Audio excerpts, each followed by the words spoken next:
اعوذ باللہ من الشیطان الرجیم بسم اللہ الرحمن الرحیم وَلَقَدْ آتَيْنَا مُوسَى الْكِتَابَ وَقَفَّيْنَا مِن بَعْدِهِ بِالرُّسُلِ، اور ہم نے موسیٰ کو کتاب دی تورات، اور قفینا من بعدہ بالرسل، اور پھر اس کے بعد پے بپے لگاتار ہم رسول بھیجتے رہے۔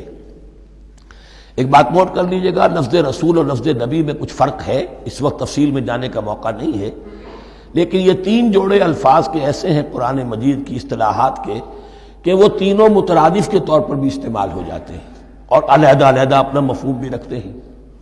اور اس کا ایک اصول یہ علماء نے بنایا ہے کہ اذا اجتمع تفرقا واذا تفرقا اجتمع۔ ایک ہے ایمان اور اسلام، اب یہ بھی مسلم مومن ایک ہی شے ہے، لیکن یہ کہ ایک شے تو نہیں ہے، کچھ فرق بھی ہے۔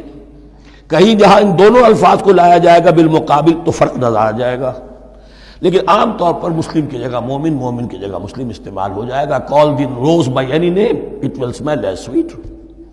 اس طرح جہاد اور قتال کا معاملہ ہے، دو الفاظ ہیں، مختلف ہیں، مفہوم جدا بھی ہے لیکن ایک دوسرے کی جگہ آ بھی جائیں گے۔ تیسرے نبی اور رسول، فرق ہے، ہر نبی رسول نہیں ہوتا، ہر رسول نبی ہے، یعنی نبی عام ہے، رسول خاص ہے۔ نبی کو جب کسی خاص قوم کی طرف معین طور پر بھیج دیا جاتا ہے تب وہ رسول ہو جاتا ہے۔ اس سے پہلے اس کی حیثیت ایک ولی اللہ کی ہے، بہت اعلیٰ درجے کا اللہ کا دوست اور ولی جس پر وحی آ رہی ہے۔ عام ولی اللہ میں اور نبی میں فرق یہ ہے، ان پر وحی آتی ہے، ان پر وحی نہیں آتی۔ لیکن اس نبی کو اگر اب آپ بھیج دیں گے کہ جاؤ اذهب الى فرعون، اب وہ رسول ہو گئے، جاؤ اب مدین کی طرف، الی مدین اخاہم شعیبا، اب رسول ہو گئے۔ تو یہ فرق ہے نبی اور رسول کا۔ جیسے آپ کے ہاں سی ایس پی کاڈر ہے، اب وہ ڈی سی بھی لگ سکتا ہے، کہیں وہ جوائنٹ سیکرٹری لگا ہوا ہے، کہیں ناپسندیدہ آدمی ہے تو او ایس ڈی لگایا ہوا ہے کہیں، لیکن اس کا کاڈر برقرار رہے گا، سی ایس پی تو ہے۔ اسی اعتبار سے ہر نبی ہر حال میں نبی ہے، لیکن اس کو اضافی کیفیت ملتی ہے رسول کی۔ اور ایک بات یہ نوٹ کر لیجئے، نبیوں کو قتل بھی کیا گیا ہے، رسول قتل نہیں ہو سکتے۔ اللہ کا فیصلہ یہ ہے کہ لَأَغْلِبَنَّ أَنَا وَرُسُلِي، میں اور میرے رسول تو غالب آ کر رہیں گے۔ جب بھی کسی قوم نے کسی رسول کی جان لینے کی کوشش کی ہے، اس قوم کو برباد کر دیا گیا اور رسول اور اس کے ساتھیوں کو بچا لیا گیا۔ یہ معاملہ ہوا ہے اللہ کا تمام رسولوں کے ساتھ، نبیوں کے ساتھ نہیں۔ حضرت یحییٰ نبی تھے، قتل کر دیے گئے۔ حضرت عیسیٰ رسول تھے، قتل نہیں کیے جا سکتے تھے، ان کو زندہ آسمان پر اٹھا لیا گیا، اب وہی دوبارہ آئیں گے۔ تو رسول جو ہے وہ قتل نہیں ہوتا، اور اسی اعتبار سے حضور کی بڑی گہری تمنا تھی، لَوَدِدتُّ أَنْ أُقْتَلَ فِي سَبِيلِ اللَّهِ ثُمَّ أُحْيَا ثُمَّ أُقْتَلَ ثُمَّ أُحْيَا۔ میری بڑی خواہش ہے میں اللہ کی راہ میں قتل ہو جاؤں، پھر زندہ کیا جاؤں، پھر قتل کیا جاؤں، پھر اللہ کی راہ میں پھر زندہ کیا جاؤں، پھر قتل کیا جاؤں۔ لیکن اللہ نے یہ خواہش آپ کی پوری نہیں کی، اس لیے کہ آپ اللہ کے رسول تھے۔ اب یہاں نوٹ کیجئے گا، یہاں لفظ رسول تو آ گیا ہے لیکن یہ نبی کے معنی میں ہے۔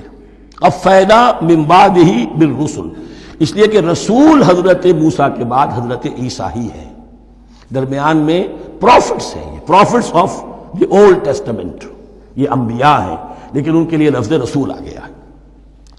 وَآتَيْنَا عِيسَى ابْنَ مَرْيَمَ الْبَيِّنَاتِ وَأَيَّدْنَاهُ بِرُوحِ الْقُدُسِ، اور ہم نے عیسیٰ کو بڑی واضح نشانیاں دیں، حصی معجزات جتنے حضرت مسیح کو دیے گئے ہیں ویسے اور کسی نبی کو نہیں دیے گئے۔ یہ بعد میں تذکرہ آ جائے گا سورہ آل عمران میں۔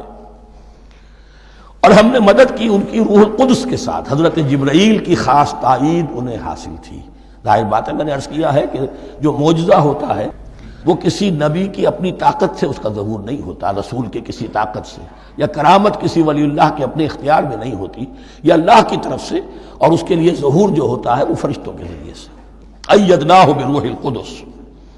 افکلما جاءکم رسول بما لا تہوی انفسکم، اب یہاں پر تبصرہ ہو رہا ہے، جو بھی کچھ یہود نے کیا حضرت مسیح کے ساتھ، وہ چونکہ معلوم ہے اس کا تذکرہ نہیں کیا، صرف اس پر تبصرہ ہو رہا ہے۔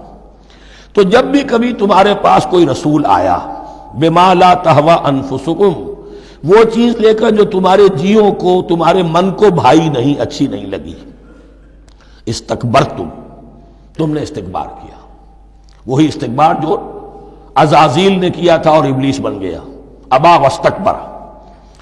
استکبرتم ففریقا کذبتم وفریقا تقتلون، تو کچھ کو تو تم نے صرف ان کی تردید ہی کی اور کچھ کو تم نے قتل بھی کیا. تقتلون تو یہ انبیاء کے قتل ہو سکتا ہے. اور نمبر 2 ایک رائے یہ دی گئی ہے تقتلون جو ہے قتل تم نہیں آیا ہے، یہ فعل مضارع ہے، اور فعل مضارع کے اندر ایک فعل جاری رہتا ہے، ختم نہیں ہوتا. گویا کہ تم قتل کرنے کی کوشش کرتے رہے. بعض لوگوں کی تو جان کے در پہ ہو گئے. وقالوا قلوبنا غلف، اور انہوں نے کہا ہے کہ ہمارے دل تو غلافوں کے اندر بند ہیں. یہ اس کو ملائیے پہلی آیت جو آج ہم نے پڑھی ہے، افتطمعون ان یؤمنوا لکم، تو اے مسلمانوں کیا تم یہ توقع رکھتے ہو اور چاہتے ہو کہ یہ تمہاری بات مان لیں گے؟ ان کی اس خواہش کے جواب میں جو وہ کہتے تھے وہ یہ قول ہے، وقالوا قلوبنا غلف، ہمارے دل غلافوں میں ہیں، میاں تمہاری بات ہم پر اثر نہیں کر سکتی، جاؤ کسی اور سے بات کرو. آج بھی آپ کو یہ الفاظ سننے کو مل جائیں گے، قلوبنا غلف، ہمارے دل تو غلافوں میں ہیں، بڑے مضبوط ہیں، مستحکم ہیں، تمہاری بات اس میں گھر کر ہی نہیں سکتی. بل لعنہم اللہ بکفرہم، یہ ہے تبصرہ. جس کو یہ کہہ رہے ہیں کہ ہمارے دل محفوظ ہیں اور غلافوں میں ہیں، حقیقت میں تو ان پر لعنت ہو چکی ہے اللہ کی طرف سے ان کے کفر کی وجہ سے. فقلیلا ما یؤمنون، تو واقعتاً اب کم ہی ہوں گے ان میں سے جو ایمان لائیں گے. ولما جاءہم کتاب من اللہ مصدق لما معہم، اب یہاں پر ذکر ہو رہا ہے خود حضور صلی اللہ علیہ وسلم کا. اور جب آ گئی ان کے پاس کتاب اللہ کے پاس سے، یعنی یہ قرآن، مصدق لما معہم، جو اس کی تصدیق کرتے ہوئے آیا جو ان کے پاس ہے. میں اس کی وضاحت کر چکا ہوں. قرآن ایک طرف تصدیق کرتا ہے تورات اور انجیل کی، اور دوسری طرف وہ مصداق بن کر آیا ہے تورات اور انجیل کی پیشن گوئیوں کا. وَكَانُوا مِن قَبْلُ يَسْتَفْتِحُونَ عَلَى الَّذِينَ كَفَرُوا، اور ان کا حال یہ تھا کہ وہ آخری کتاب اور آخری نبی کے حوالے اور واسطے سے اللہ تعالیٰ سے فتح کی دعائیں کیا کرتے تھے کافروں کے خلاف. ہوتا کیا تھا کہ یہ 3 قبیلے مدینے میں آ گئے کہ جو یہودی تھے، بنو قینقاع، بنو نذیر اور بنو قریظہ. اسی میں وہاں رہتے تھے اوس اور خزرج جو یمن سے آئے تھے، اصل عربی قبائل تھے. پھر آس پاس کے قبائل بھی تھے، وہ سب کے سب امیین میں سے تھے، ان کے پاس نہ کوئی کتاب، نہ کوئی شریعت، نہ کسی نبوت سے آگاہ. اب ان کے آپس میں جب لڑائیاں ہوتی تھیں اور یہ مار کھاتے تھے، سرمایہ دار تھے، دولت والے تھے، عام طور پر بزدل تھے، لہذا جب بھی کبھی مقابلہ ہوتا تھا مار کھاتے تھے. تو وہاں یہ کہا کرتے تھے کہ ابھی تو تم ہمیں مار لیتے ہو، دبا لیتے ہو، نبی آخری زمان کی آنے کا وقت آ چکا ہے، وہ نئی کتاب لے کر آئیں گے، جب وہ آئیں گے ہم ان کے ساتھ ہو کر جب تم سے جنگ کریں گے تو تم ہمیں شکست نہیں دے سکو گے، ہمیں فتح حاصل ہوگی. اور دعا کیا کرتے تھے اللہ اس نبی آخر الزمان کا ظہور جلد ہو تاکہ اس کے واسطے سے اور اس کے ذریعے سے اس کے صدقے ہمیں فتح مل سکے. یہ دعائیں تھیں. چونکہ خزرج اور اوس کے لوگوں نے ان کی یہ دعائیں سنی ہوئی تھیں. یہی وجہ ہے کہ حج میں سن 11 نبوی کے حج میں یا سن 10 نبوی کے حج میں جب وہاں پر 6 آدمیوں سے حضور نے بات کی جو خزرج کے تھے، سب کے سب انہوں نے کلنکھیوں سے ایک دوسرے کو دیکھا، معلوم ہوتا ہے یہ وہی نبی ہیں جن کا ذکر یہ یہودی کرتے ہیں. تو اس سے پہلے کہ وہ ایمان لائے تم ایمان لے آؤ. گویا کہ وہ علم بالواسطہ طور پر جو انہیں پہنچا تھا وہ ان کے لیے کتنا بڑا سرمایہ بن گیا، ان کی نجات کا ذریعہ بن گیا. اور وہ علم جو ان کے پاس تھا تعصب کی وجہ سے اور تکبر کی وجہ سے وہ اسی طرح رہ گئے.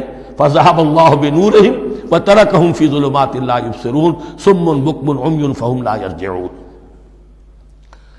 وَلَمَّا جَاءَهُمْ كِتَابٌ مِّنْ عِندِ اللَّهِ مُصَدِّقٌ لِّمَا مَعَهُمْ وَكَانُوا مِن قَبْلُ يَسْتَفْتِحُونَ عَلَى الَّذِينَ كَفَرُوا فَلَمَّا جَاءَهُم مَّا عَرَفُوا كَفَرُوا. تو جب ان کے پاس آ گئے وہ چیز جسے انہوں نے پہچان لیا پھر انہوں نے کفر کیا.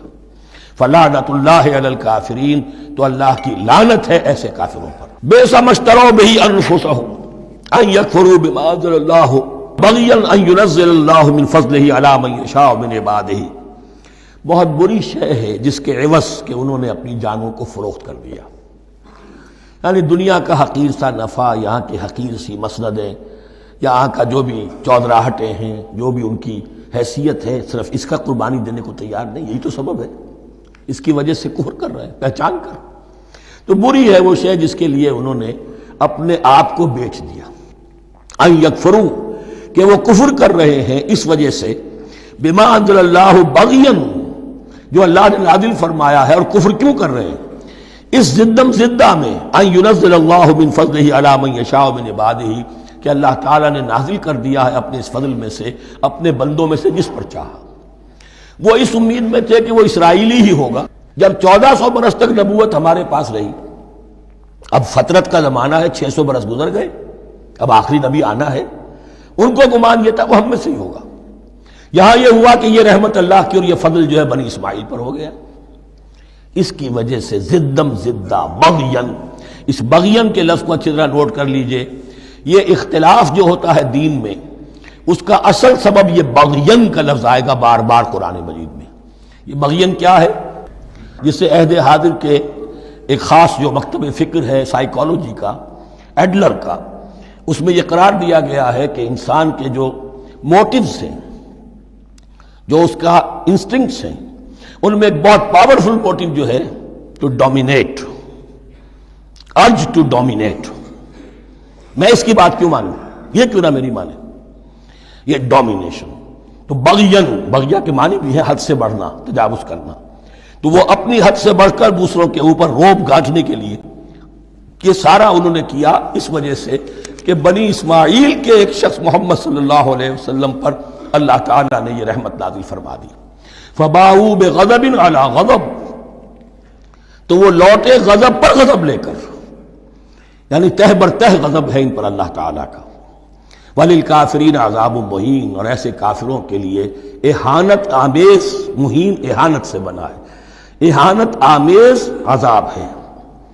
وَإِذَا قِيلَ لَهُمْ آمِنُوا بِمَا أَنزَلَ اللَّهُ، اور جب ان سے کہا جاتا ایمان لاؤ اس پر جو اللہ نے نازل فرمایا، قَالُوا نُؤْمِنُ بِمَا أُنزِلَ عَلَيْنَا، ہم ایمان رکھتے ہیں اس پر جو ہم پر نازل ہوا۔ وَيَكْفُرُونَ بِمَا وَرَاءَهُ، اور وہ کفر کر رہے ہیں جو اس کے پیچھے ہے۔ انہوں نے انجیل کا کفر کیا، حضرت مسیح کو نہیں مانا۔ انہوں نے محمد کا کفر کیا ہے صلی اللہ علیہ وسلم، اور قرآن کو نہیں مانا۔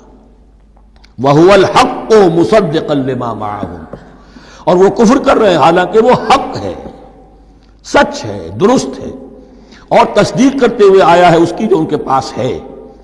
قل، اے نبی ان سے کہیے، فَلِمَ تَقْتُلُونَ أَنبِيَاءَ اللَّهِ، یہاں وہ لفظ واضح ہو گیا، تو پھر کیوں تم قتل کرتے رہے ہو اللہ کے نبیوں کو، من قبل، اس سے پہلے؟ ایسے ہی حق پرست ہو، ایسے ہی جو کچھ تم پر نازل کیا گیا اس پر ایمان رکھنے والے ہو، تو تم نے نبیوں کو